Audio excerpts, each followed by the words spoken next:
Good evening and welcome to another wonderful and exciting stream from me. Let me just check and make sure that I'm all online. Yes, I am. So let me just I've not got myself organised. I've not long finished my dinner, so I'm not exactly organised for today. So I just need to get my chat up. uh, a bit out of breath. Right. Okay. Let's pull that over there so I can see that. Right. Okay. Chat. There we go. Right. Uh. Right. Yeah. Don't be shy if you're watching. Say hi. Right. Okay. Um. given that my average viewers, right, okay, on my streams are zero, none. On Monday, I spent most of my time talking to myself. I've decided to do something a little different tonight. And what I'm going to do tonight is I'm going to read poetry. I thought, yeah, there's not enough culture in people's lives, so I am actually going to read you some poetry.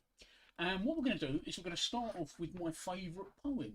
Um, and I'm just going to, I'm just going to go for it. So here's my favourite poem by Alfred Lord Tennyson. Now, I like this poem because it's all about futility. It's a story of a mistake that led to futility, which actually was a disaster.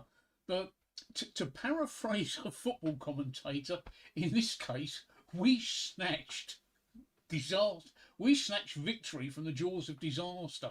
Although this could have been a disaster. So it's by Alfred Lord Tennyson, and it's called The Charge of the Light Brigade. Half a league, half a league, half a league onwards, all into the valley of death, rode the 600. Forward the light brigade, charge for the guns, he said. Into the valley of death, rode the 600. Forward the light brigade, was there a man dismayed? Not though the soldier knew someone had blundered. Theirs not to make reply, theirs not to reason why, theirs but to do and die. Into the valley of the death rode the 600. Cannon to the right of them, cannon to the left of them, cannon in front of them, volleyed and thundered. Stormed at with shot and shell, boldly they rode and well. Into the jaws of death, into the mouth of hell, rode the 600. Flashed all their sabres bare, flashed as they turned in air, sabring the gunners there, charging an army while all the world wondered. Plunged in the battery smoke, right through the line they broke. Cossack and Russian reeled from sabre stroke. Shattered and sundered, then they rode back, but not the 600. Cannon to the right of them, cannon to the left of them, cannon behind them. Volleyed and thundered, stormed at with shot and shell, while horse and hero fell. They that had fought so well came through the jaws of death, back from the mouth of hell. All that was left of them, left of 600. When can their glory fade? Oh, wild the charge they made! All the world wondered, honoured the charge they made, honoured the light brigade, noble 600.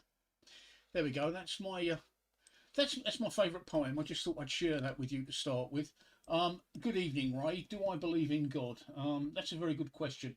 Um, I, I believe in faith. People can have faith. They can have faith in many things. If you're going to ask me about religion,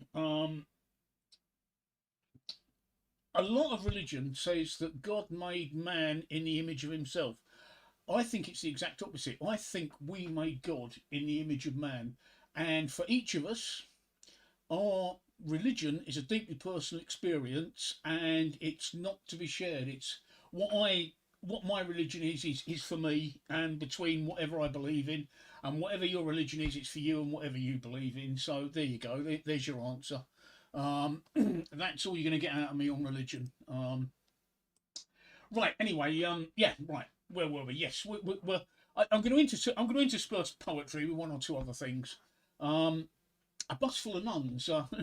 Bus full of nuns drives off a cliff, and they all die.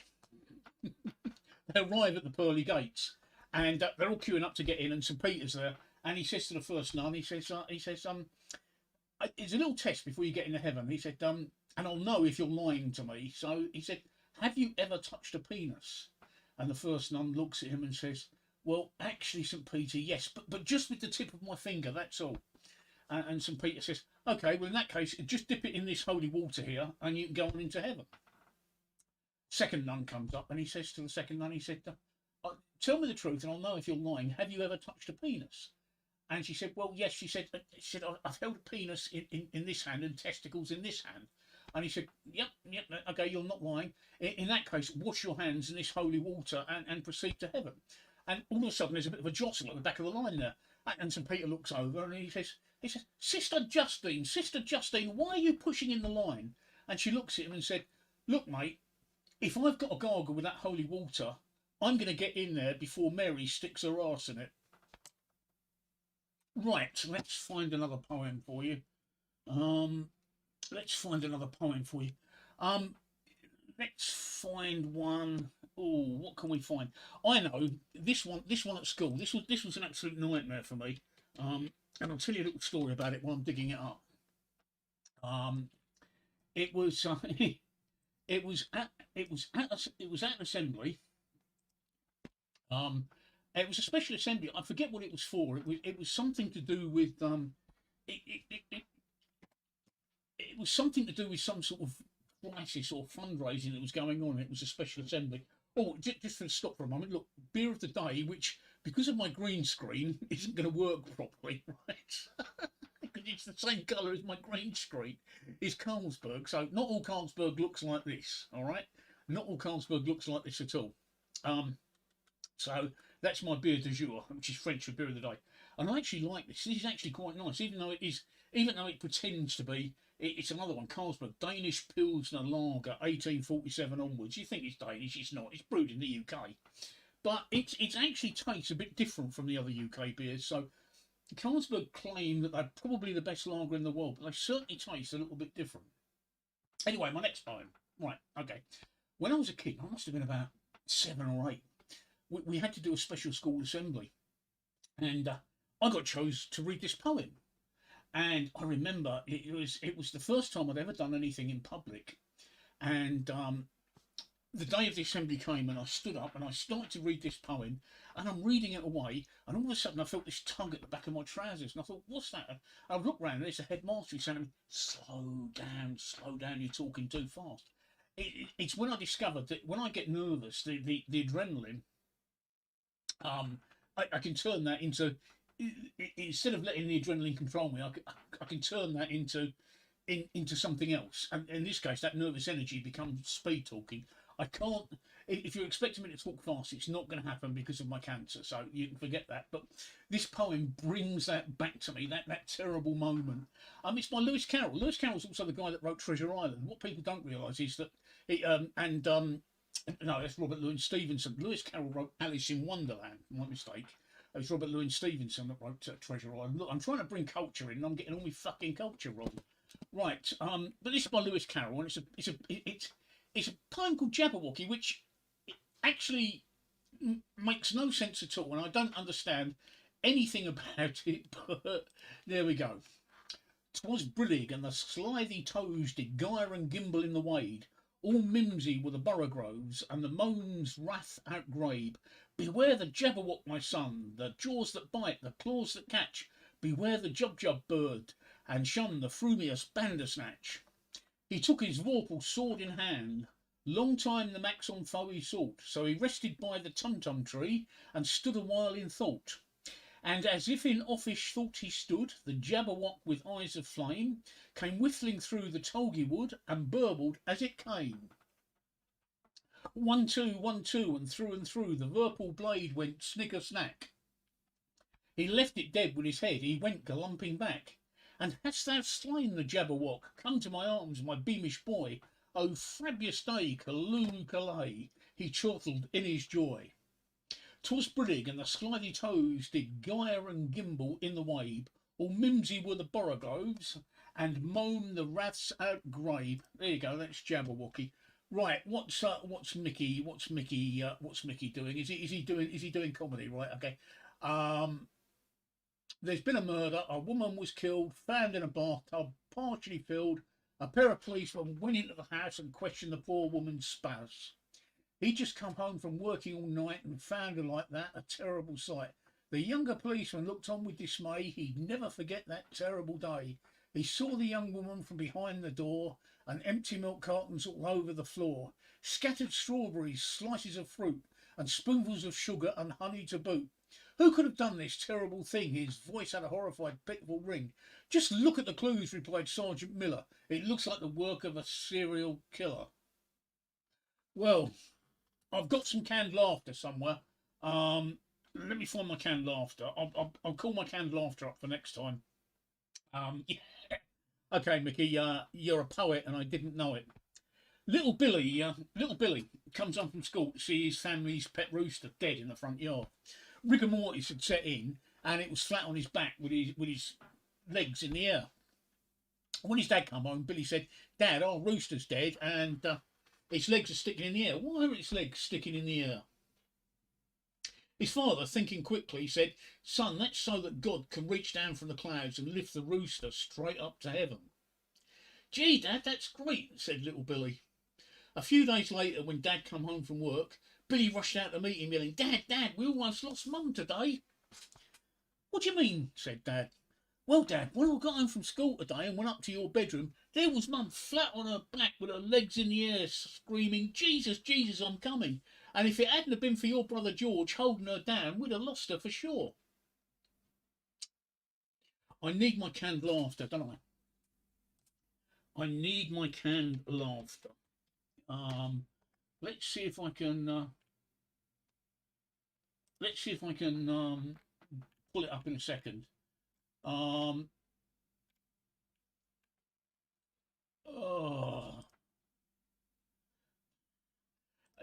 This is another one of my poems. Let's just pull my canned laughter up. Before I do that, let's just pull my canned laughter up. Hang on, I've got about a dozen screens all mixed in because, like I said, I wanted to do the. I got fed up with no viewers, so I thought I would. I would do some. I would do some poetry just for a change, because I don't think there's enough culture in. I don't think there's enough culture in Facebook. If I'm honest, just bear with me for a second. I'm just finding the canned laughter for Mickey, in case he comes up without any more shit poems like that. Right, where are we? There we go. Right, okay. Yeah, this is it. I can now do your canned laughter. So next time we come up with shit poems, Mickey, this is what should come across. So, what does that say? Just media source. Hang on, let me just double check that. That should say canned laughter. Cancel. That's wrong. Cancel. Hang on. I've done my usual. This is what happens when I try and do things when I'm live. Right. Okay. This is when it all turns to shit. Right. I'm sure I did it. I don't know what I did with it. Well, I'll do it again. Right. Let's add it. Right. Oh, there we are. Add existing. I don't know what I've done with it then. Okay. Yeah. Right. Got it. Right. Okay. This should be it. So, let's see. Will that do you, Mickey? There we go.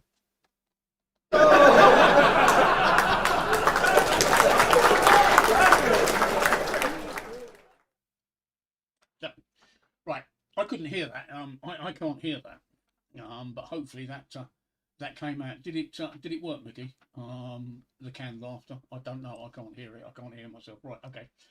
We come on to another poem of mine. Oh. This one's by Rudyard Kipling. Rudyard Kipling.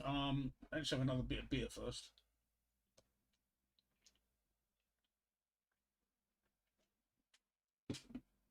Rudyard Kipling was famous for not just poetry. Rudyard Kipling also wrote the Jungle Book, in case you didn't know. And it's called If, and I like this. I like this one. If you can keep your head when all about you are losing theirs and blaming it on you, if you can trust yourself when all men doubt you, but make allowances for their doubting too, if you can wait and not be tired by waiting, or being lied about, don't deal in lies, or being hated, don't give way to hating, and yet don't look too good nor too wise. If you can dream and not make dreams your master, if you can think and not make thoughts your aim, if you can meet with triumph and disaster and treat those two impostors just the same, if you can bear to hear the truth you've spoken, twisted by knaves to make a trap for fools, or watch the things you gave your life to broken, and stoop up and build them with worn out tools.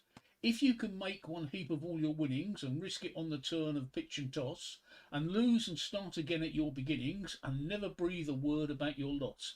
If you can force your heart and nerve and sinew to serve your turn long after they've gone, and so hold on when there's nothing in you except the will to which says to them, hold on. If you can talk with the crowds to keep your virtue, or walk with kings and not lose the common touch, if neither foes nor loving friends can hurt you, if all men count with you but none too much, if you can fill the unforgiving minute with 60 seconds worth of distance run, yours is the earth and everything that's in it, and which is more, you'll be a man, my son. My son. Oh, pardon me for burping. Oh, and again, that's what happens when I drink beer. To keep your marriage brimming with love.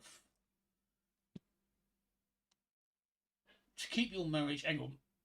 To keep your marriage brimming with love in the loving cup. Whenever you're wrong, admit it. Whenever you're right, shut up.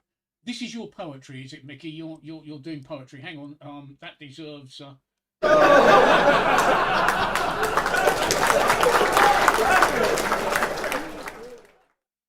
Yep, there we go. I can't hear that, Mickey, so I don't know. Is that laughter coming out? You'll be able to tell me, not me, right? Okay. So where are we? Yep. Okay. A woman decided to have a facelift for her birthday. She spent £5,000 on it and felt really good about the results. On her way home, she stopped at a dress shop to look round. As she was leaving, she said to the sales assistant, "Hope you don't mind me asking, but how old do you think I am?" "Oh, about 35, the guy replied. "I'm actually 47, the woman said, feeling really happy. After that, she went into McDonald's for lunch and asked the guy behind the counter the same question. He replied, "Oh, you look about 29. "I'm actually 47, she said, feeling really good. She decided to get a bus home, and standing at the bus stop, she asked the man the same question. He replied, "I'm 85 and my eyesight's going. But when I was young, there was a sure way of telling a woman's age. If I put my hand up your skirt, I'll be able to tell your exact age." There was no one around, and the woman said, "Okay, what the hell?" and let him slip his hand up her skirt. After feeling around for a while, the old man said, "Okay, you're 47. Stunned, the woman said, "That's brilliant. How do you do that?" And the old man replied, "I was behind you in the queue at McDonald's."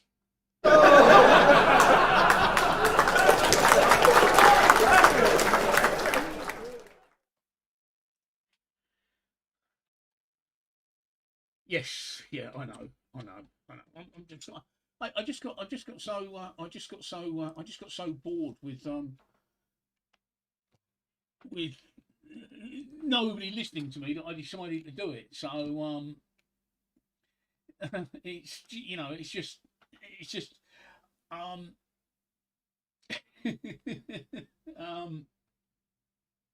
it's just the way it is. T.S. Eliot is a poem. He's somebody that he is. I like his poetry. T.S. Eliot.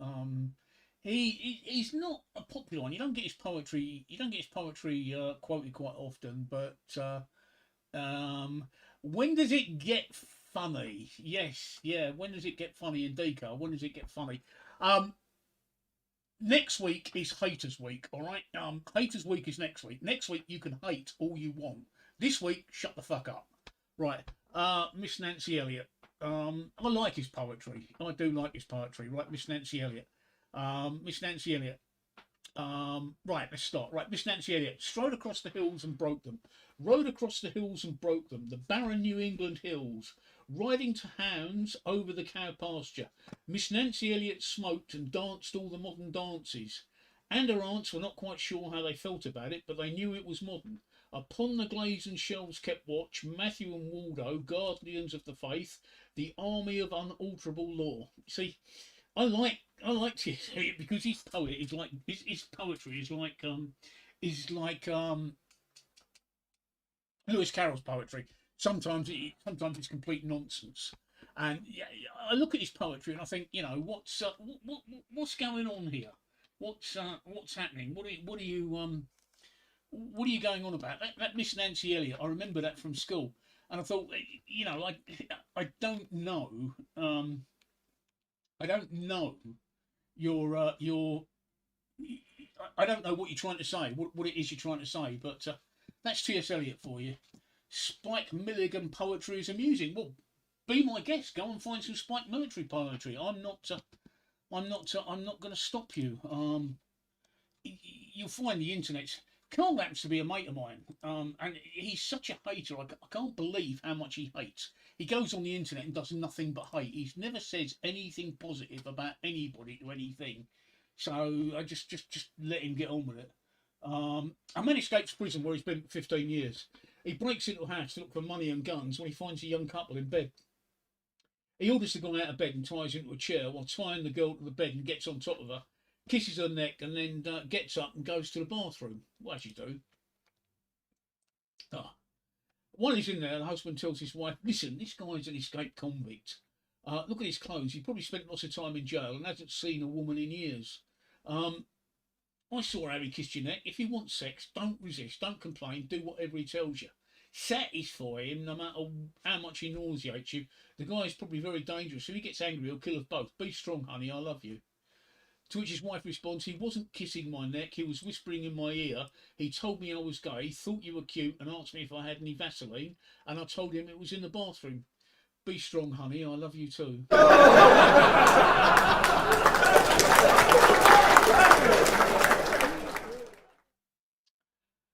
Right. Let's carry on with the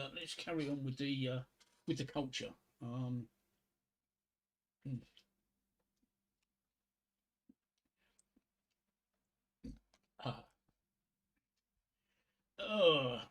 Let's have some William Shakespeare, shall we? But we know all of the William Shakespeares. I mean, we all know what the to be or not to be soliloquies like. To be or not to be, that is the question. Whether 'tis noble in the mind to suffer the slings and arrows of outrageous fortunes.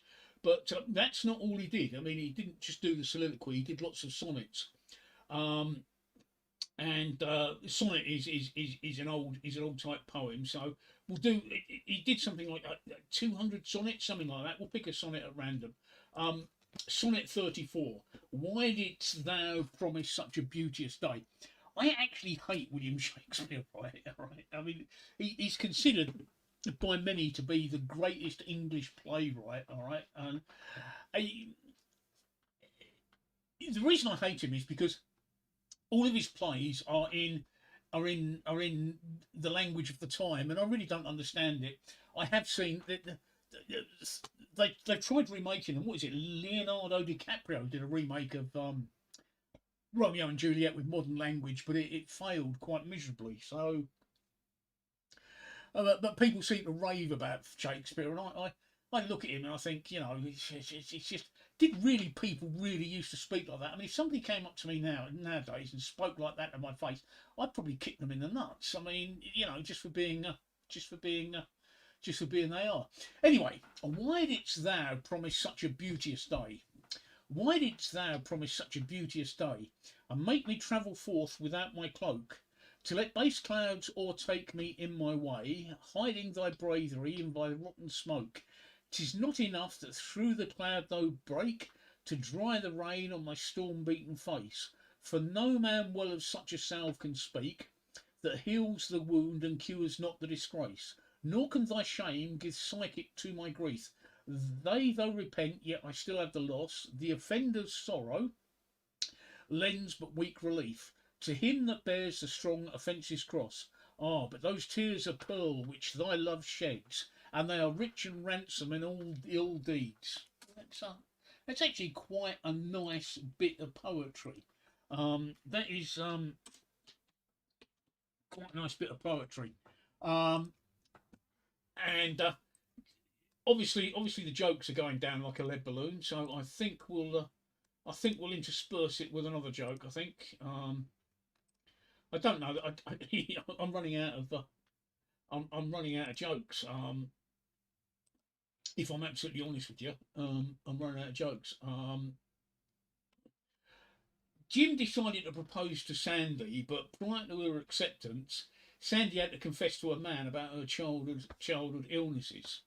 She informed Jim that she suffered a disease that left her breasts at maturity of a 12-year-old. He stated, "No, fine, I love you so much, doesn't matter. I too have a problem," he says. My cock is the same size as an infant. I hope you'll deal with that once we're married." She said, "Yeah, I'll marry you and learn to live with your small cock." Sandy and Jim got married and they couldn't wait, so Jim wished Sandy off to their hotel suite and they started touching and teasing and holding one another. As Sandy put her hands in Jim's pants, she began to scream and ran out of the room. Jim ran after her to find out what was wrong. She said, "You told me your penis was the size of a baby." He said, "Yeah, it is. It's 8 pounds, 7 ounces and 19 inches long."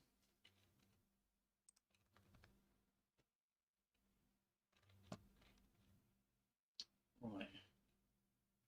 Let's say just I was going to do the papers. I was going to do the papers today, but to be honest with you, there's nothing in the papers other than the crisis coming out of Afghanistan, and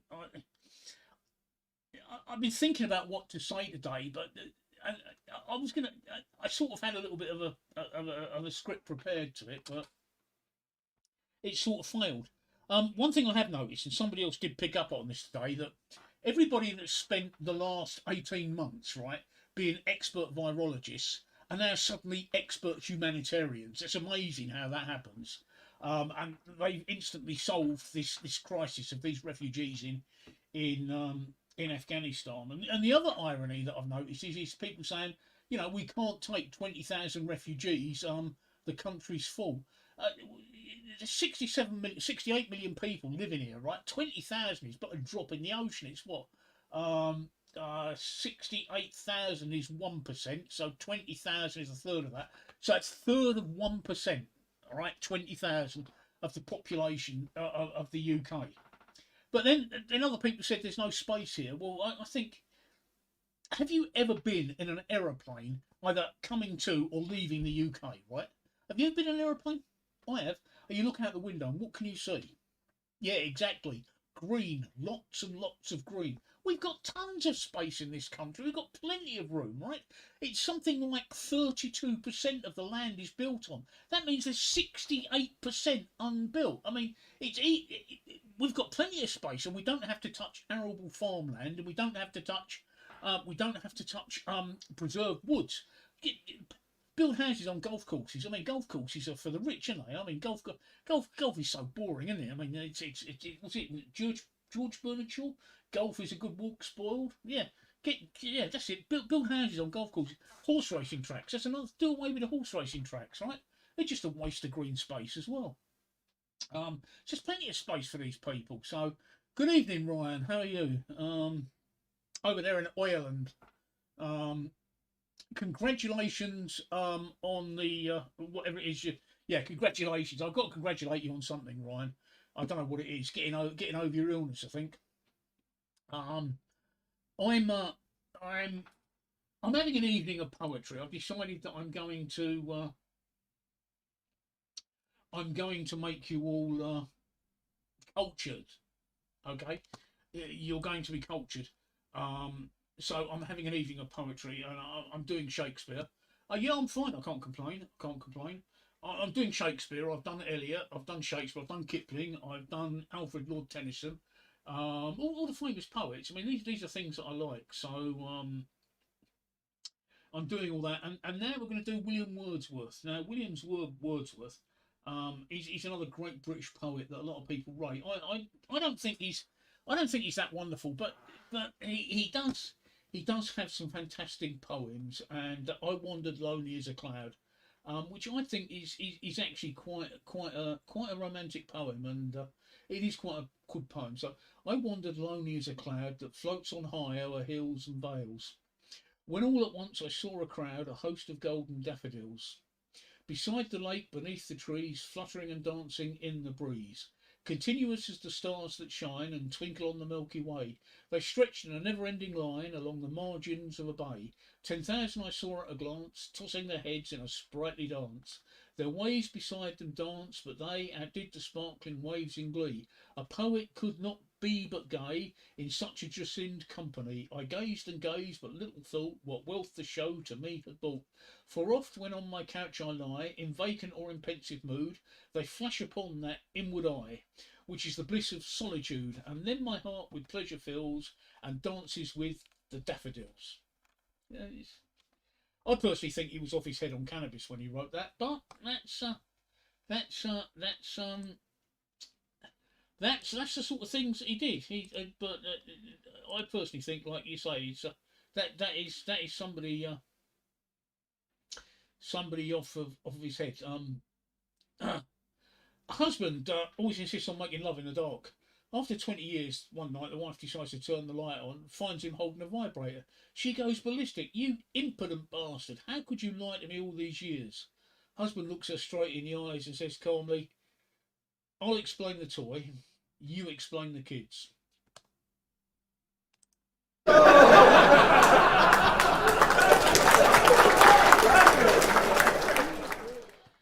That probably takes some thought, that one. Right, okay. Anyone got any requests for poets? Carl said Spike Milligan's poetry. All right, let's have some Spike Milligan poetry. All right, let's see if we can find Spike Milligan poetry. All right, let's find the Spike Milligan poetry. So let's find one. Here we go. Here's a Spike Milligan poem. All right, Smile, a poem by Spike Milligan. All right. Smiling is infectious, you catch it like the flu. When someone smiled at me today, I started smiling too. I passed around the corner and someone saw my grin. When he smiled, I realised I'd passed it on to him. I thought about that smile, then I realised its worth. A single smile, just like mine, could travel round the earth. So if you feel a smile begin, don't leave it undetected. Let's start an epidemic quick and let's get the world infected. Yep, that's a Spike Milligan poem. So, Spike Milligan, smiling is infectious. That's the only one of his that I can remember. There's probably loads of others, but I can't remember any others of his. So Ryan, mate, what's new over there in Ireland? What's happening, man? What's going on over there? I take it the Afghan crisis is the big news story over there as well, is it? Oh, you quite like that, did you? You didn't like? I actually, yeah. Spike Milligan does do some good poetry. He's done some other stuff. I used to like Spike Milligan. Somebody once asked Spike Milligan what his favourite joke was, and he said, my favourite joke is this one. I'll tell you Spike Milligan's favourite joke. Bloke walks into a pub with a parrot on his shoulder. A barman says, "Where'd you get that?" And the parrot looks at the barman and said, "There's millions of them walking about outside." I can wait.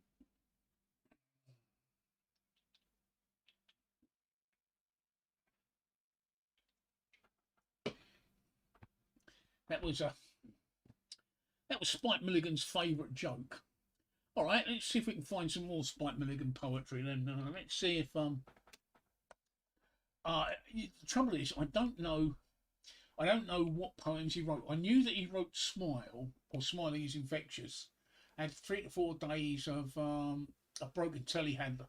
Yeah, broken telehandler. That's got to be a nightmare. Did you have to do it all by hand? Did you have to do it the old-fashioned way?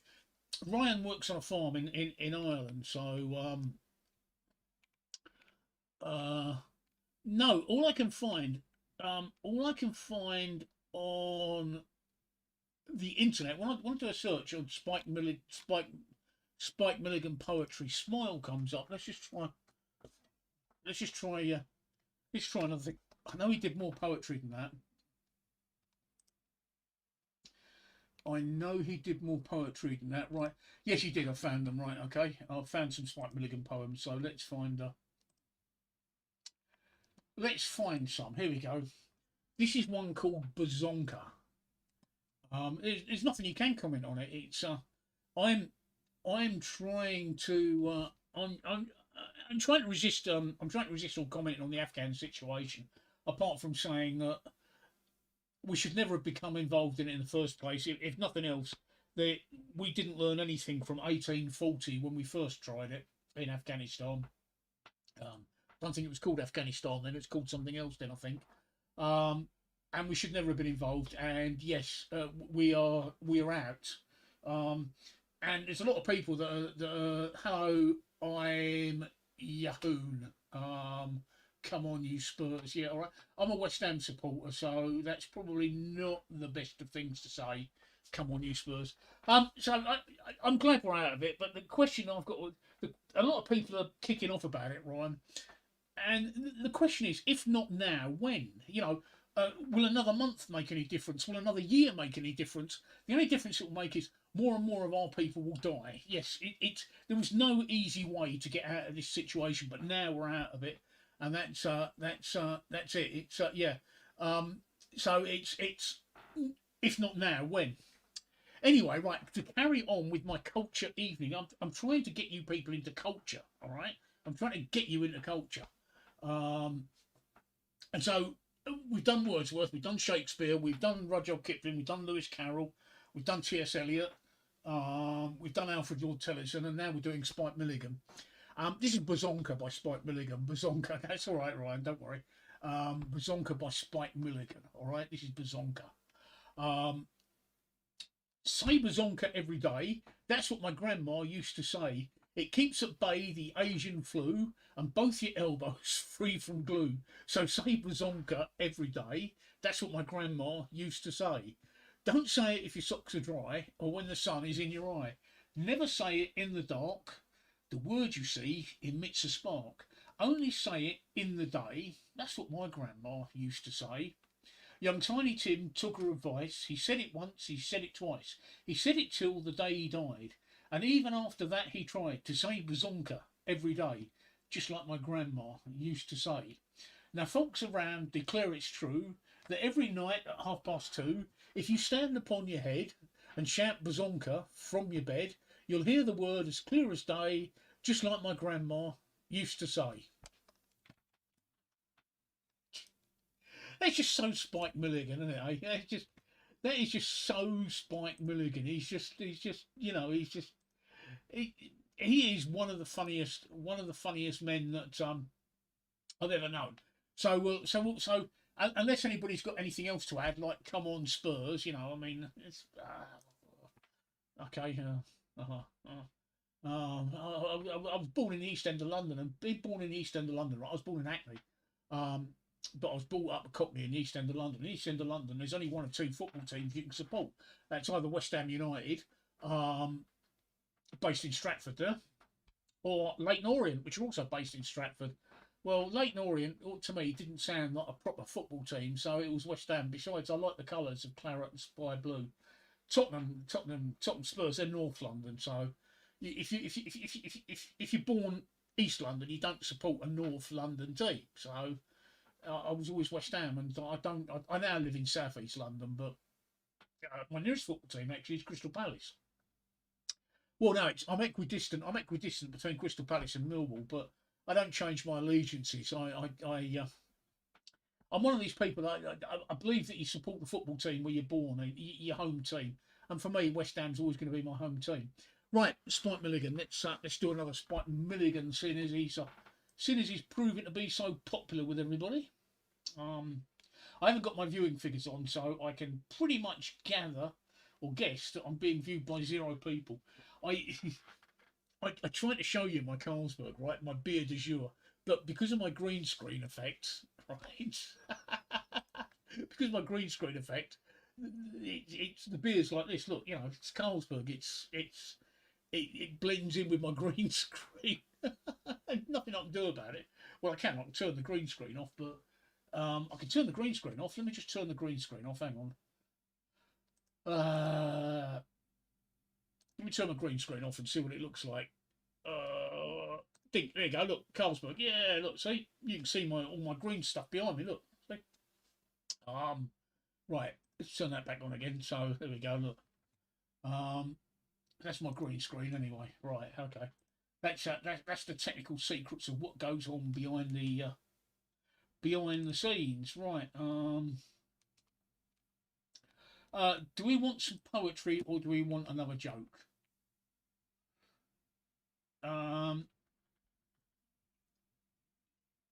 Yeah, I think we'll have another joke. The head nun tells two new nuns that they have to paint their room without getting any paint on their clothes, their habits. So one nun says to the other, "Hey, let's take all our clothes off, fold them up, and lock the door. Nobody will see us, and we can paint without getting any paint on our clothes and follow the instructions." So they do this and begin painting the room. Soon they hear a knock on the door. They ask, "Who is it?" And the shout comes through the door, "Blind man." The nuns look at each other, and when one says, "He's blind, he can't see, what could it hurt?" They let him in. And the blind man walks in and says, "Hey, nice tits, where do you want me to hang the wallpaper?"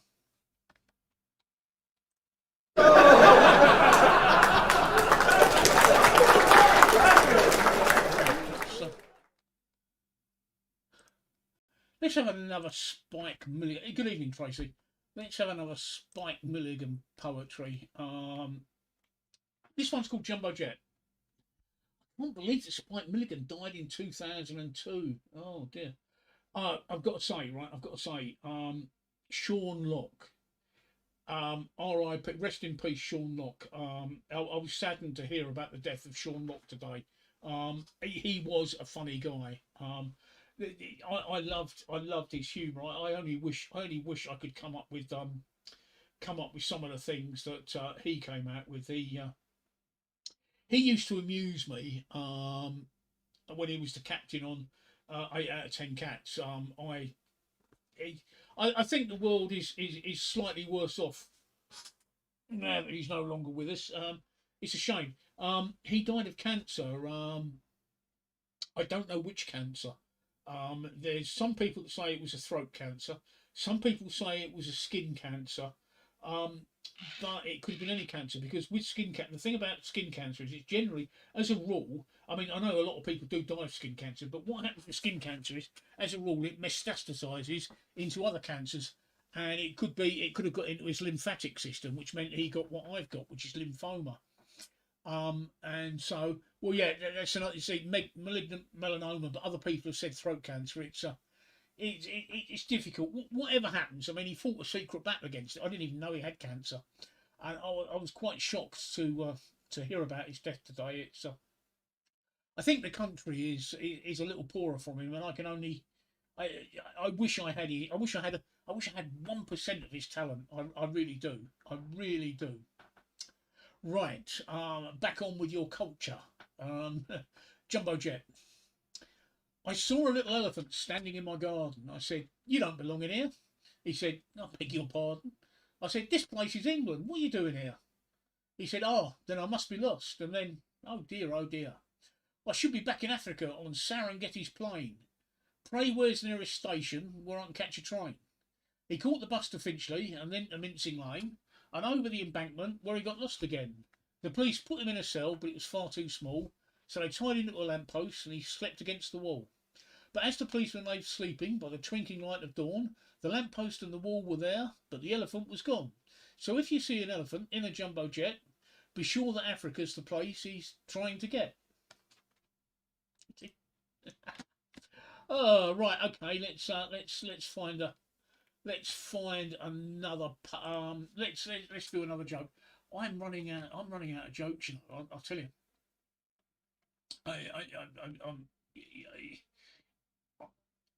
Oh, excuse me a second. Oh, oh, oh. Right. I had a bit of food, please. Two old ladies outside their nursing home having a cigarette. It's starting to rain. One of the old dears pulls out a condom, cuts off the end, put it over a cigarette, and carries on smoking. first lady said, well, what's that? And the second one says, well, it's a condom. That way my cigarette doesn't get wet. And the first one says, where'd you get that? He said, well, I got it down at the chemist. He says, that's a good idea. The next day, right, the second lady goes into the local chemist and she says to the pharmacist that she wants a box of condoms. The pharmacist, obviously embarrassed, looking at her age, looks at her and says, she's over 80 years old. And he says to her, but delicately asks what brand she prefers. She said, no, it doesn't matter to me, mate, as long as it fits a camel.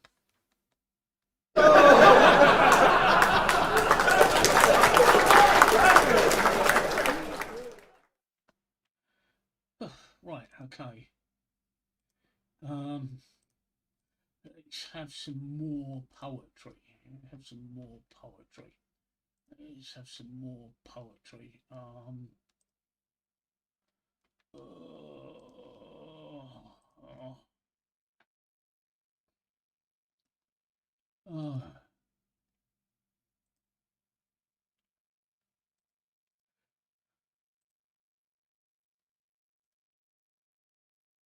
The soldiers at Larrow. Young are our dead, like babies they lie. The wounds they blessed once, not healed dry. And yet too soon, into each space, a cold earth falls on colder face. Quite still they lie, those fresh-cut reeds clutched in earth like winter seeds. But they will not bloom when called by spring to burst with leaf and blossoming. They sleep on in silent dust as crosses rot and helmets rust. Ah, there we go. Oh, you got the joke. Oh, right, you got the joke. Oh, right, okay, yeah, that's okay. That's okay. Oh. Yeah.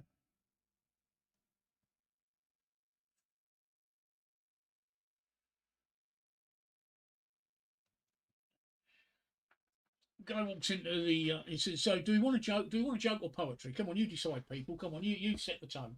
Do we want a poem or do we want a joke?" So, I know we've got Tracy there. I know we've got Ryan there. I don't know if anybody else is there. Do we want a poem or do we want a joke? Anyone? I've not got the delay on, so you should be able to. To do it quite quickly. I'm just gonna have a beer while I'm waiting. A poem. Tracy wants a poem. Okay, we'll have a poem then. We'll have a poem. Okay. That's this is interactive TV at its best, isn't it?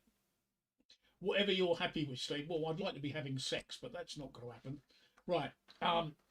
Look at all these monkeys. Look at all these monkeys jumping in their cage. Why don't they all go out to work and earn a decent wage? How can you say such silly things? And you, a son of mine, imagine monkeys travelling on the Morden Edgware line. What about the Pekingese? They have an allocation. Don't travel during peak hour, it says on every station. My gosh, you're right, my clever boy. I never thought of that. And they left the monkey house while an elephant raised his hat. Here we go. Right, guy walks into a bar of a restaurant, goes to the bartender and says, how much for a beer? And the bartender says, 20p. The bloke's completely amazed. He orders a beer and he said to the bartender, well, how much for steak? You know, with mashed potatoes and salad and a bit of cheesecake for dessert. And the bartender says 35p. The guy's still amazed, orders that, and after he's done eating his meal, he said, I'll have a glass of your finest champagne, please. And the bartender says that'll be 80p. And the guy says, well, this place is amazing. I really wish I could meet the owner of this place. The bartender there says, oh, he's upstairs in his office with my wife. The guy looks all confused and says, well, what's he doing upstairs in the office with your wife? The bartender looks at him, winks and says, the same thing that I'm currently doing to his business.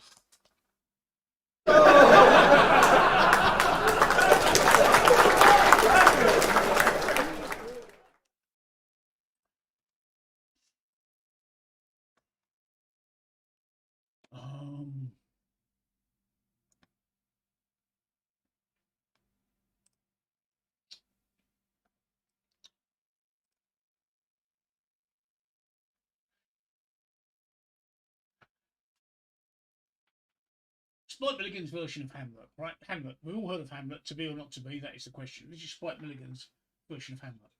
Said Hamlet to Ophelia, I'll draw a sketch of thee. What kind of pencil shall I use?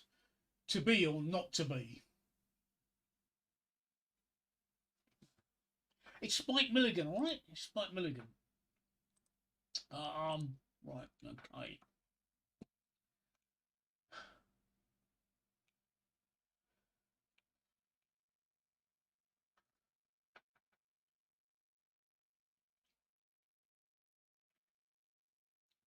One night, a little girl walks into a room, finds her parents having sex.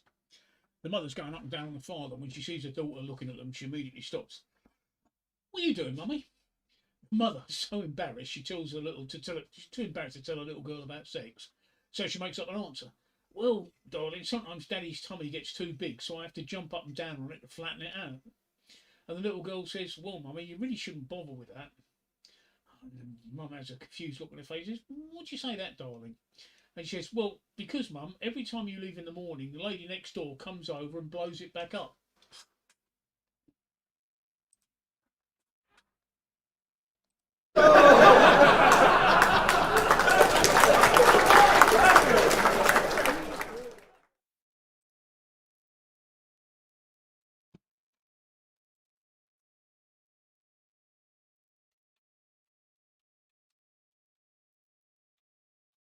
Oh.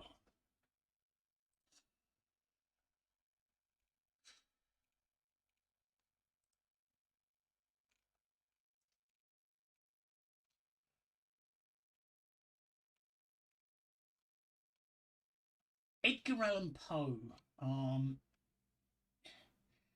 Edgar Allan Poe. I think he wrote Dorian Gray. I'm sure he wrote Dorian Gray. I could Google it, but I'm not.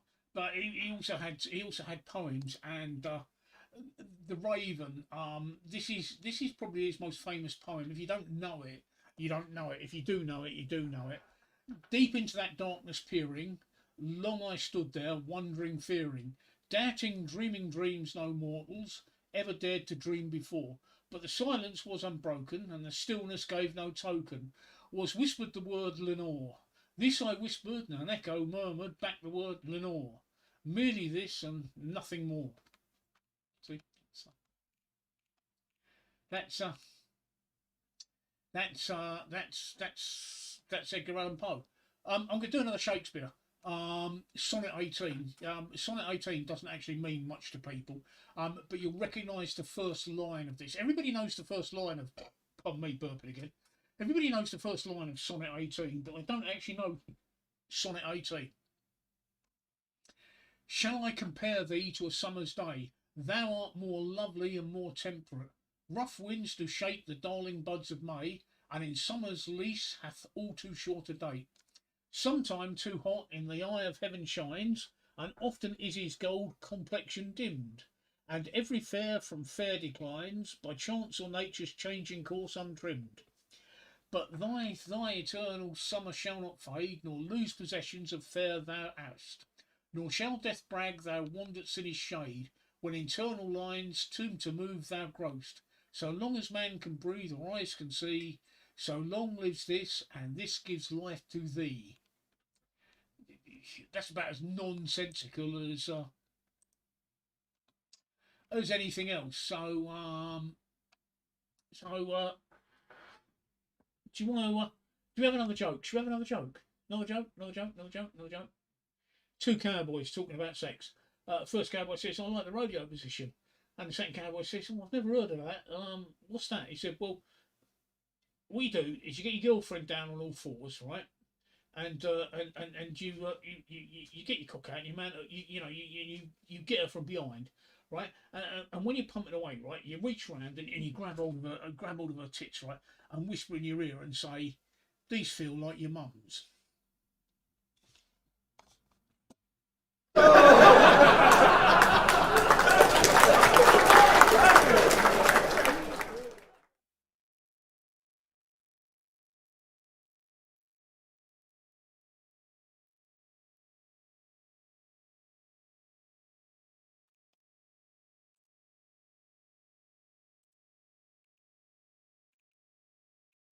I can wait, I can wait, I can wait.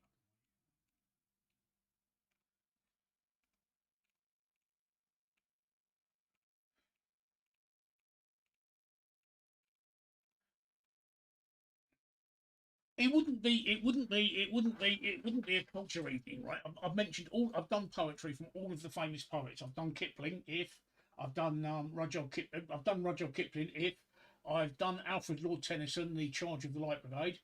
I've done. I've done Wordsworth. I wandered lonely as a cloud. I've done Tennyson. I've done them all. I haven't done any Shelley. I haven't done any Shelley. The Dying of the Light is one of my favourite poems. Do not go gently. Yes, I do. I do know that one. Do not go gently into that night. Do not. Yes, I do know that one. I will dig that one out. Let me do Keats, and I will dig that one out, and I will read it for you, Tracy. Seeing as you've done that. But I can't not do it without doing John Keats, another famous British poem. One you all know. Ode to a Nightingale. Away, away, for I will fly to thee, not charioted by Bacchus and his pards, but on the viewings of a wings of posy, through the dull blame perplexes and retards. Already with thee tender is the night, and happy the Queen Moon is on her throne, clustered all around by her starry phase, but here there is no light, save what from heaven is with the breezes blown, through verdurous glooms and windy mossy ways.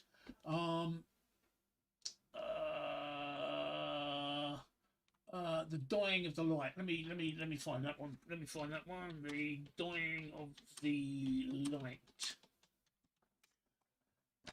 Oh, you don't want the Noel Gallagher song, do you? So.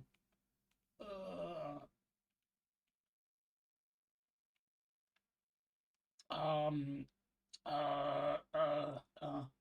trying to think who wrote it. It was that Welsh guy, the same guy that did Under Milk Wood. Dylan Thomas. Dylan Thomas. Right, Dylan Thomas. Right, okay. Let's. All right, got it. Dylan Thomas. Yep. Dylan Thomas. Under Milk Wood was a nightmare. I hated that. I had to study that for my A levels. And I absolutely hated that. I absolutely hated it was all right.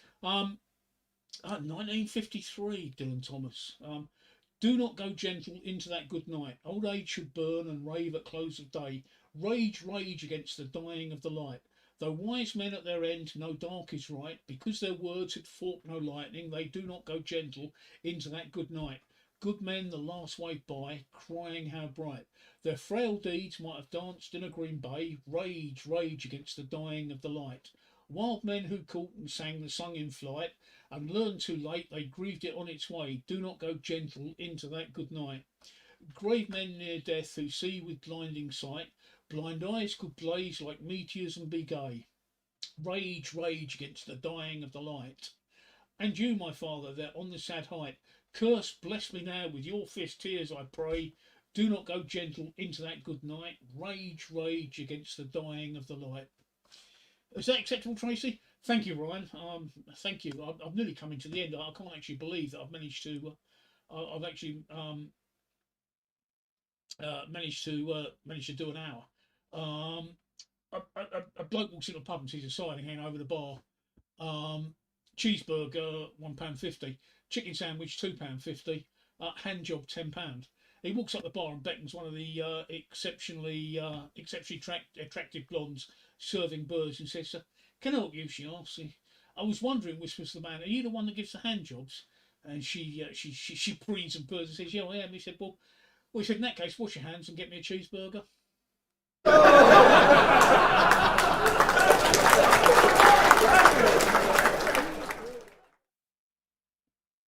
One more joke. Okay, one more joke. This posh city gent goes into a pub, and he says to the barman, he said, I'd like a gin and tonic, please. The barmaid gets him his gin, and she bends down to get him his tonic. And when she bends down, he sticks his head over the bar, and he said, "I'd like to tickle your bum with a feather." And the barmaid turns around and says, "You what?" And he said, "Oh, lovely weather." And there's a drunk over on the table in the corner, and he smiles at that. Anyway, about 10 minutes later, the guy goes up to the bar again and gets another drink, different barmaid, and he says, "I'll have a gin and tonic, please." And she gets him his gin and bends down to get him his tonic, and he leans over the bar and he said, "I'd like to tickle your bum with a feather." And she turns around and he said, "What did you say?" He said, "Oh, lovely weather." And he's drunk in the corner, like this. So about 10 minutes later, this posh city gent goes up to another barmaid, please, and says, "I'd like to gin tonic, please." And she gets him the gin and bends down to get him the tonic, and he leans over and he says, "I'd like to tickle your bum with a feather." And the barmaid turns around and says, what did you say? What was that?" And he said, "Oh, lovely weather." And the drunk just falls off the table laughing. So the city gent walks out of the pub, so the drunk goes up to the bar. He walks up to the bar. Barmaid comes up to me and says, "Oh, half a pint of lager and a packet of crisps, please." And the barmaid gets me half a pint of lager. She bends down to get me his crisps. He collapses over the bar and he shouts, "I'd like to stick my finger up your arse." And she turns around and says, "What did you say?" And he looks at her and he says, "Fucking pissing down outside."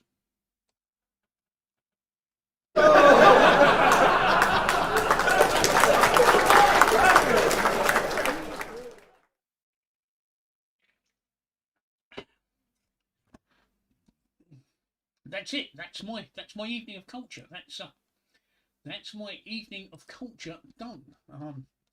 My dirty jokes and my poetry reading, and I really have no idea who's been watching my streams, if anybody.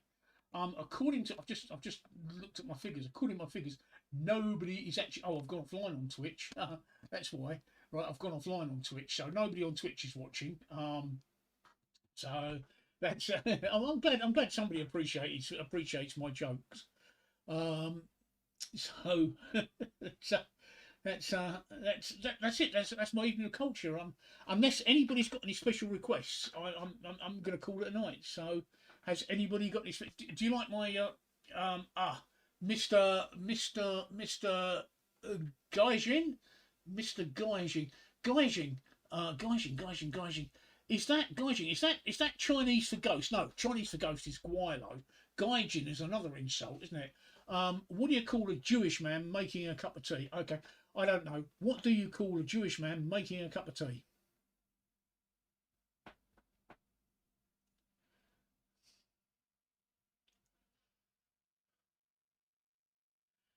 Anybody? What do you call a Jewish man making a cup of tea? It's let's see. Hebrew. Hang on.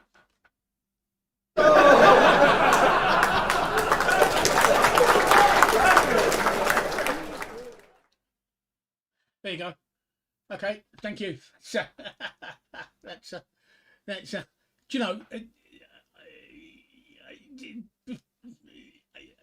I'll take requests. If you've got any more requests, just let me know.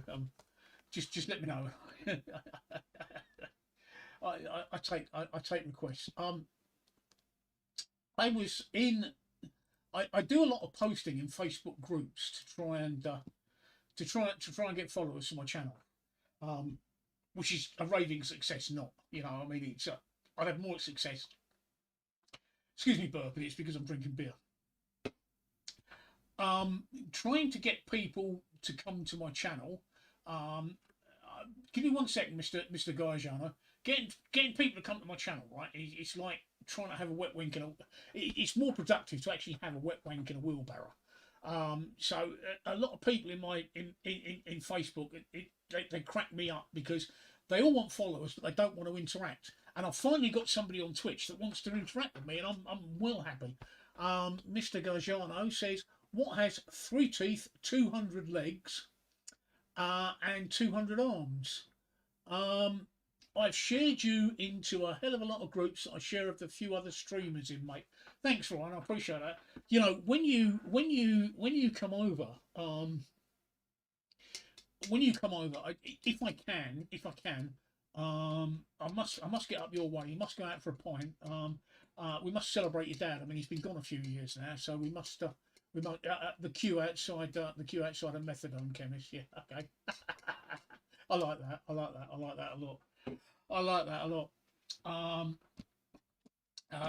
There's a guy. I forget his name now. He did lots of one-liner jokes, and that he did lots of one-liner jokes. I forget his name now. and he did loads, and he did a whole act. Alan Carr, Alan Carr did a whole act of one-line jokes. And I'll just go through some of his jokes with you, all right? Let's just go through some of his jokes. You must, if nothing else, mate, if nothing else, just to celebrate your dad, because it's been coming a couple of years now. I saw it come up. I saw him. I saw it come up in my timeline. It was 2 years ago. 2 years is unbelievable. My father drank so heavily that when he blew on his birthday cake, he lit the candles. I was in my car driving back from work. A police officer pulled me over and knocked on the window. I said, 1 minute, I'm on the phone. 3 years April. Fuck me. Ah. I I had a photograph done with REM, and that was me in the corner.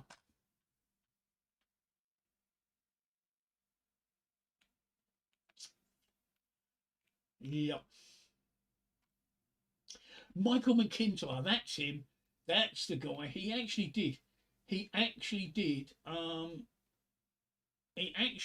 He actually did nothing but one-liners and the sort of thing. A man walks into a chemist and says, "Can I have a bar of soap, please?" And the chemist said, "Do you want it scented?" And the man says, "No, I'll take it with me now." Right. A man walked into a bar and went up to the bartender with an angry face. The bartender then asked, "Are you all right?" And he said, "No, the cigarettes just insulted me, but the peanuts gave me a compliment." And the bartender said, "Oh, I know the cigarettes are out of order and the peanuts are complimentary." Hang on.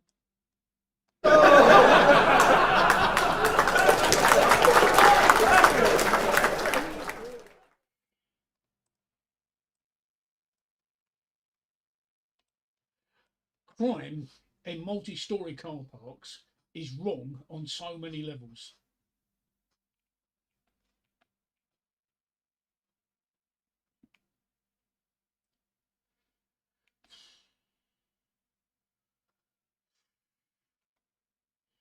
So I said to an acrobat, "Can you teach me to do the splits?" And he said to me, he said, "How flexible are you?" And I said, "Well, I can't do Tuesdays or Saturdays."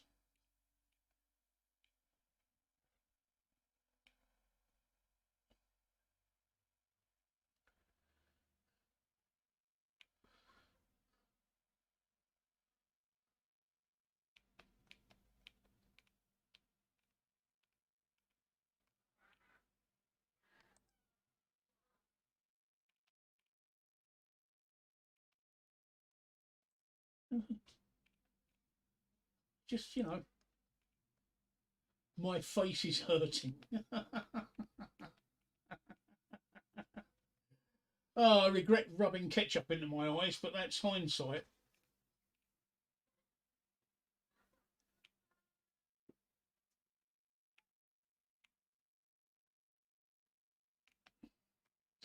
My mate doesn't talk about his psoriasis.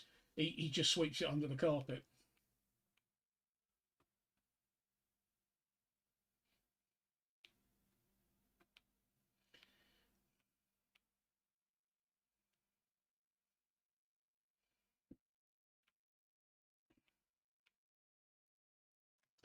I suppose lesbian sex, right? It's a bit like cricket. It goes on forever, and there's a lot of men watching it at home alone on the internet. My dad has never ever lost a case. He is Gatwick's top baggage handler.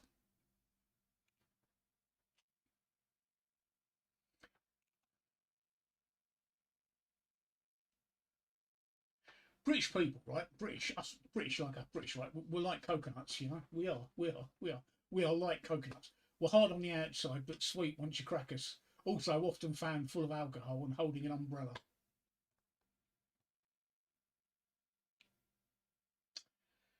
Do I randomly? Do I like randomly appointing people to judicial positions? I'll let you be the judge of that.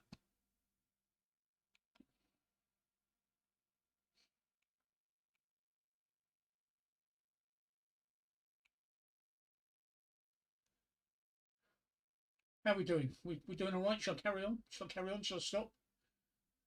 No? Shall I carry on? Stop? Up to you.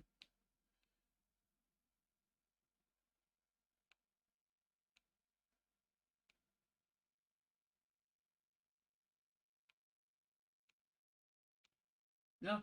No. Oh, carry on. Carry on. Okay. Okay. It's it's it's I'm not very empathetic. I'm not very empathetic at all. But I have friends who are so I just imagine how they must feel.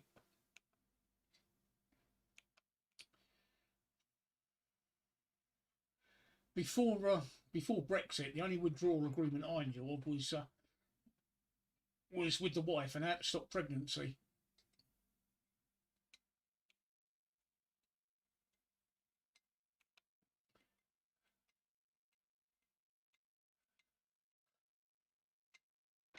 I I also I come across a poster yesterday. I was driving down the road. I come across a poster. I come across a poster advising women to have a cervical screening. I guess that's what you call a smear campaign.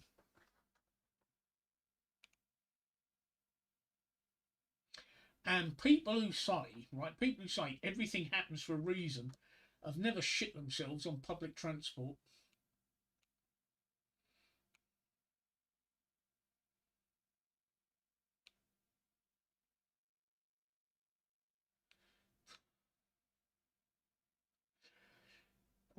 Last time I went away, I rang down to the hotel reception. I said, "Can I have a wake up call, please?" And she said, "You're a drug addict and you're killing yourself."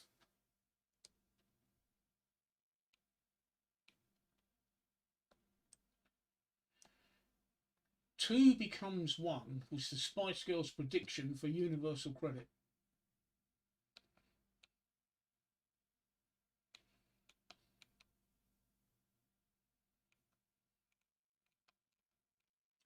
Right, there we go. See, oh,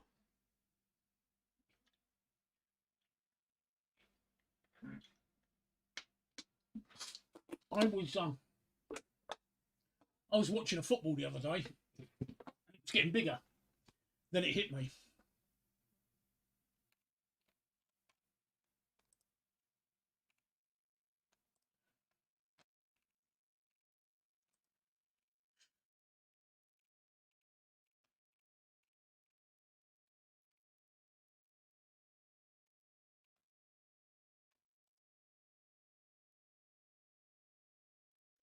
Why is England described as being a wet country? Like the Queen has reigned over it for over 80, 70 years. Ah, why doesn't England have a kidney bank? It's because they have a Liverpool.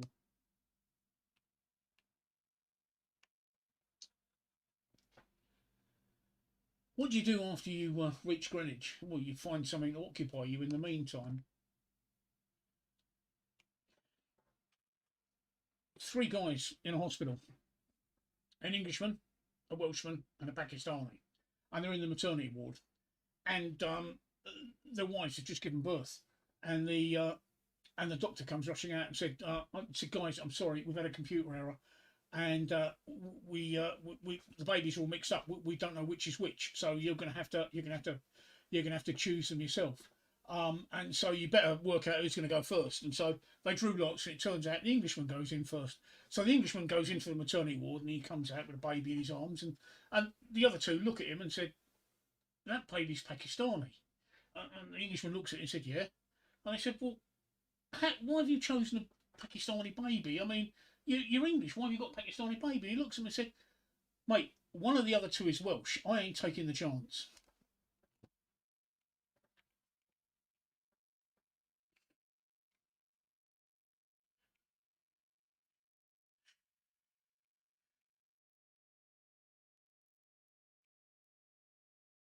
I can wait. I can wait.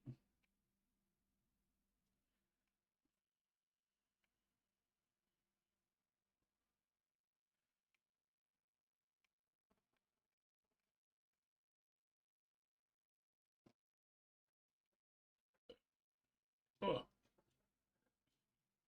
oh. Right, let's see. Oh, look. I think I've scared people off.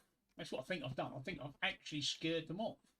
Um, I actually think that I've scared people off. So I don't know. Maybe I'm wrong. Maybe I'm wrong. Who knows? Who knows? Who knows? Who knows? Who knows? Oh, I'll tell you what. I'll tell you what. Let's hope Sean never. Sean. I don't do sheep jokes, all right. I don't do sheep jokes, Ryan, but because of Sean. But that one I'll get away with. But I'll tell you what, right. I'm going to give you some tips now. One of the websites you should visit, right, is conjunctivitis.com. That's a site for sore eyes. All when my parents taught me about sex, right, they yeah, I'm streaming on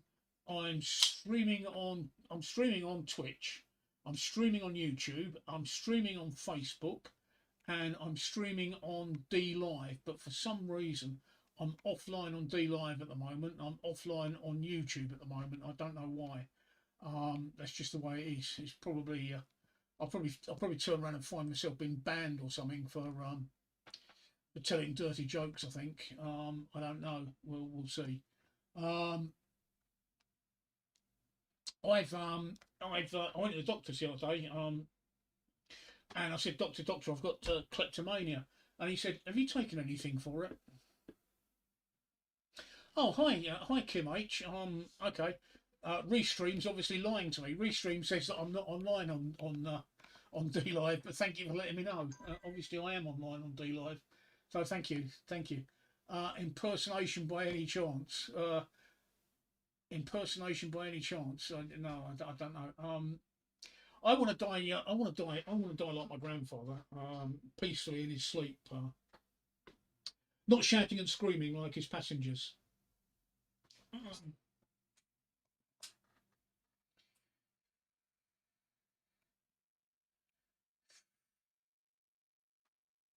I I I saw a I saw a I saw a I saw I saw a pair of meatloaf knickers for sale today in a shop.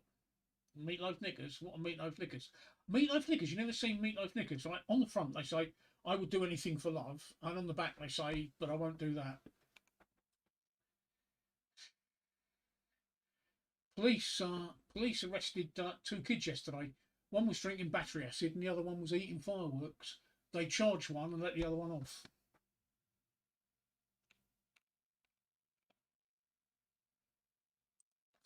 Right, this is my second can, but you're going to get me wrecked, you people, aren't you?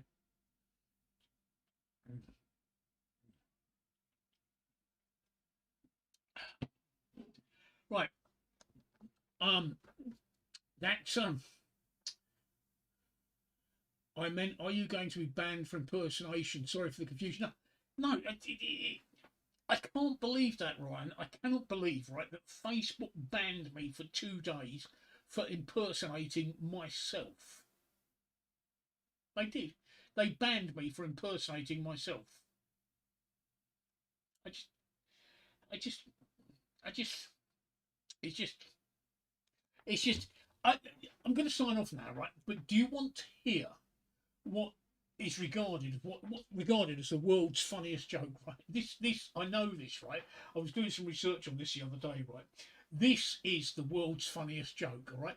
Lots of people, right, were asked, what is the world's funniest joke?